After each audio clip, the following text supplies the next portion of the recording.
remercie Dieu. On est libéré! On est libéré de Gbagbo! Aujourd'hui, on a attrapé Gbagbo. Vive la liberté! Devant l'hôtel du Golfe, la joie des hommes de Ouattara.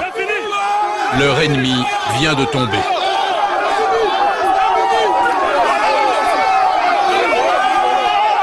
La Côte d'Ivoire s'est libérée. On est libéré de Laurent Gbagbo. On est libéré de la dictature. On est libéré du sang. On est libéré du mensonge. On est libéré de la mort. L'arrestation s'est produite quelques minutes plus tôt. Les hommes de l'armée républicaine avaient comme consigne impérative de prendre Gbagbo vivant. Alors non seulement on ne le tue pas, mais on le protège, on l'affuble d'un gilet pare-balles, d'un casque lourd. C'est sa femme! Simone, l'épouse du président déchu, est traitée avec moins d'égards. Quant à son fils Michel, il échappe de peu au lynchage. Amené à l'hôtel du Golfe, le QG de son rival, Laurent Gbagbo est forcé de poser avec ceux qui l'ont capturé. Pour lui et les siens, c'est la fin humiliante de 10 ans de règne. Le dernier acte n'aura duré qu'une semaine, entamé avec l'arrivée aux portes d'Abidjan des hommes du Nord. Les troupes du président élu Alassane Ouattara, rebaptisées Forces républicaines. Vous êtes prêts là pour partir au combat là? Bien sûr. Plus que le mot prêt. Tu es venu pour tuer.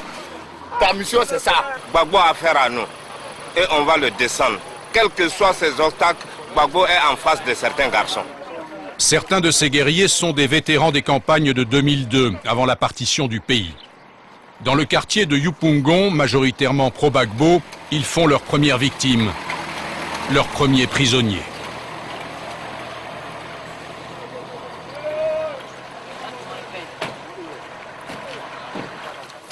On t'a pas dit de ne pas parler encore. Tu veux dire quoi? On t'a pas dit de ne pas parler encore. Faut parler encore.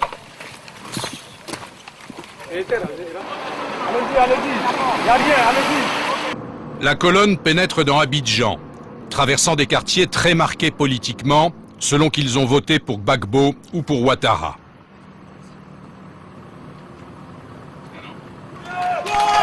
Au passage des soldats, quelques acclamations fusent.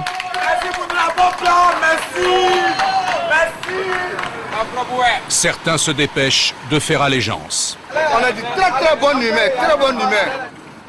La colonne, forte de 5000 hommes, arrive à l'hôtel du Golfe. C'est là que depuis 4 mois, Alassane Ouattara, président élu et reconnu par la communauté internationale, attend que son rival lui cède la place. Les pressions ayant échoué, Ouattara compte désormais sur ses fusils pour y parvenir. Vous avez vu des coups, hein? Entre l'hôtel du Golfe et la résidence où s'est retranché Gbagbo, il y a moins de 2 km. C'est les gens de la résidence qui tirent dans notre direction. Où est là? Vous avez essayé de progresser par là? On progresse vers ce côté-là, et ratisser un peu le quartier qui est là jusqu'au campus et occuper la position. Envoyez RPG! Mets-toi ici là, il faut balancer devant la barre. Faut t'avancer. Avance-toi.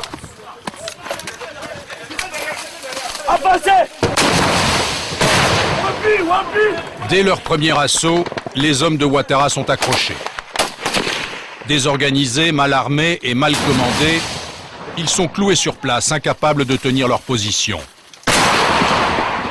Ils ont dans leur viseur la résidence présidentielle, mais pour autant l'objectif n'est pas à leur portée. Et ils subissent leur première perte.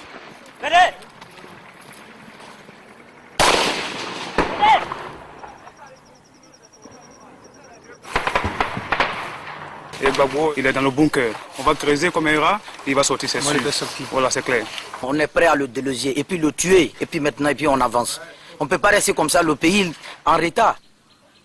Dans ce chaos, quelques civils se risquent à sortir, poussés par la faim. Aujourd'hui, on a faim, franchement, on a faim. Alors donc, on a décidé comme ça de rentrer. J'espère qu'il n'y a pas de musiciens entre vous. Hein. Non, on peut vous présenter tout ce que vous voulez. Franchement. Ouais, c'est les musiciens, ils restent en civil, ils sont dans les immeubles. Non. Ils disent sur nous. Non. Après 2 heures de combat sans issue, la troupe est forcée de se replier. Certains nous montrent qu'ils n'ont plus de munitions. À Riviera, un quartier sur la ligne de front, les familles qui n'ont pas fui se terre chez elle. Bonjour monsieur. Ça va? Oui, enfin, ça peut aller.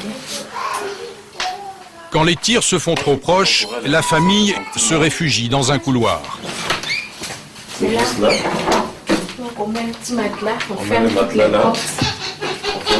On ferme comme ça. Toutes les choses. Et puis on est tous là. Moi je suis tétanisée, j'ai plus peur que tout le monde. Bon, hier, mon mari m'a sermonné un peu. Voilà, Vraiment, moi j'ai peur. on n'a nulle part vraiment où aller. Tous les lieux sont visés pratiquement. Donc, étant à la maison, on se dit quand même qu'on est en sécurité. Il y a eu trop de morts. On souhaite que ce soit aujourd'hui la population qui soit la gagnante. C'est nous qui sommes le socle fort d'une nation. Si nous ne sommes pas protégés, si nous ne pouvons pas parler, il y a un problème. De retour à l'hôtel du Golfe, les hommes reprennent des forces. Parce qu'on n'en parle pas assez, le rôle des femmes sera déterminant après la crise. La plupart portent des amulettes, des fétiches, en qui ils ont placé leur confiance. Ça sert à quoi ça?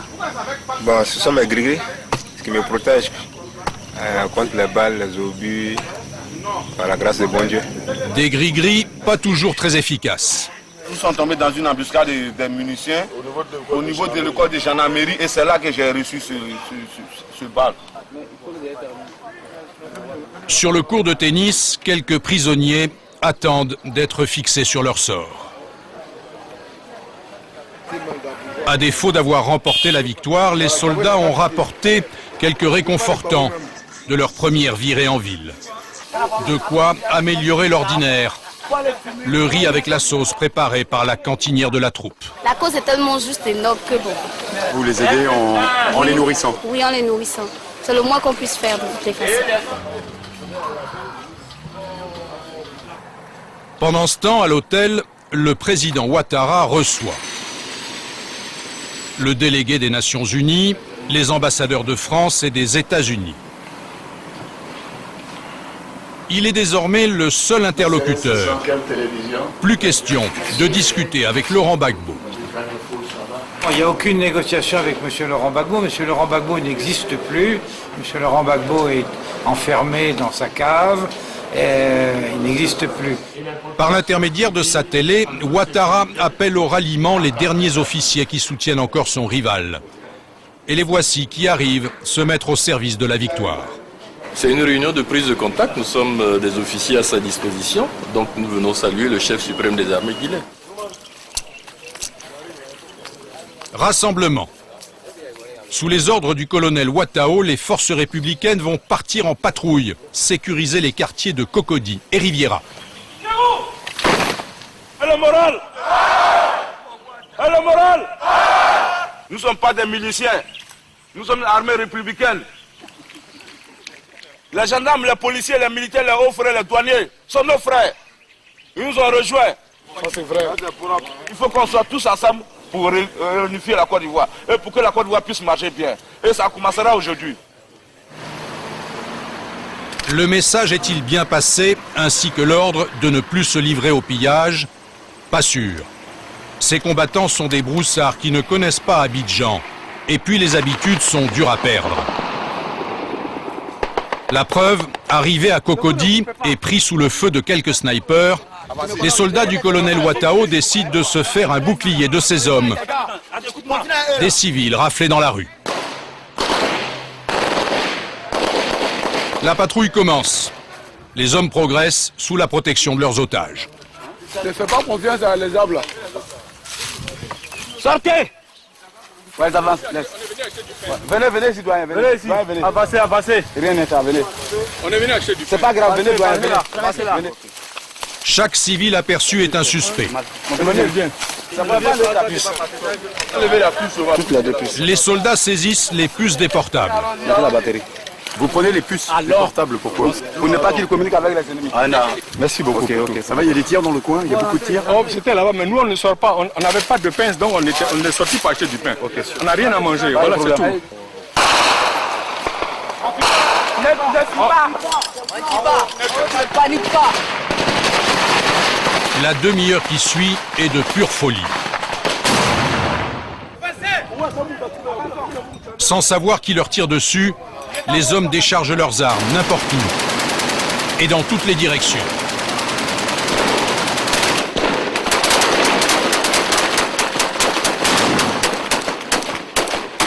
Dans la pagaille, l'un des otages est tué, victime d'une balle perdue.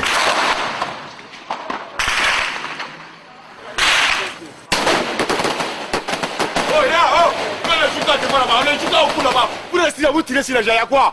Il y a quoi même? Mais vous êtes ici là, venez par ici là. Vous qui restez ici, vous êtes en l'air.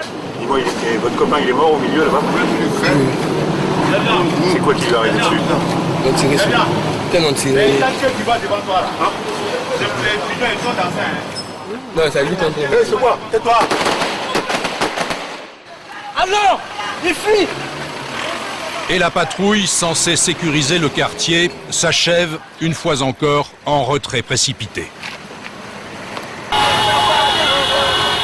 L'épilogue survient 2 jours plus tard. Entre-temps, l'ONU et les forces françaises ont pris les choses en main. À l'annonce de la capture de Gbagbo, toutes les troupes qui n'y ont pas participé se ruent vers la résidence. Les canons français ont ouvert une brèche, mis le feu au bâtiment, forçant Gbagbo à la reddition. À l'intérieur, quelques traces de combat et des pièces livrées au pillage.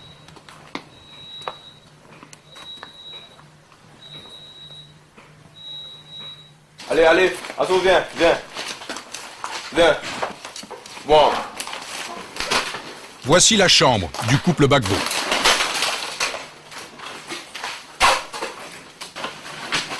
C'est le Gbagbo, ça? Ouais, c'est la chambre de Gbagbo, ça. La garde-robe de Simone, l'épouse détestée, pas plus que les caisses de champagne, n'échappe à l'appétit des vainqueurs. C'est les robes de Madame Gbagbo?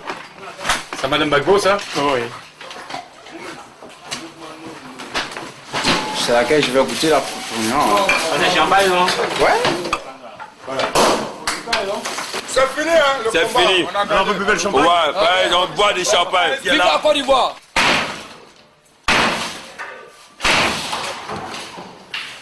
L'escalier qui mène au sous-sol, au bunker, où Gbagbo et les siens ont passé les derniers jours. Noyés dans la fumée, inondés, voici le poste de garde. La buanderie. Il y a quelqu'un par là?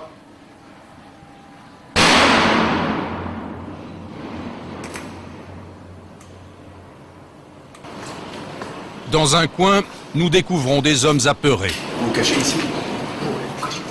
Ce sont les cuisiniers de la résidence. Ils n'ont pas encore été faits prisonniers. Les mêmes, un peu plus tard, soumis à la question. Nous sommes des frères. Nous sommes des frères. Et puis vous travaillez lui? Non, mais s'il n'y a pas de travail, on va faire comment? Quel travail? Tu travailles avec quelqu'un qui tue vos parents? Un petit comme ça.